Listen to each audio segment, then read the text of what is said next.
April মাস নির্বাচনের জন্য অনুপযুক্ত বলে মন্তব্য করেছেন বিএনপির মহাসচিব মির্জা ফখরুল ইসলাম আলমগীর সাহেব।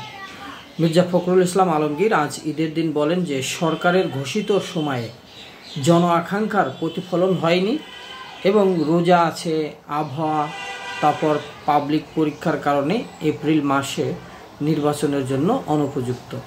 চিন্তা ভাবনা করে এই রোড ম্যাপ ঘোষণা করা হয়নি।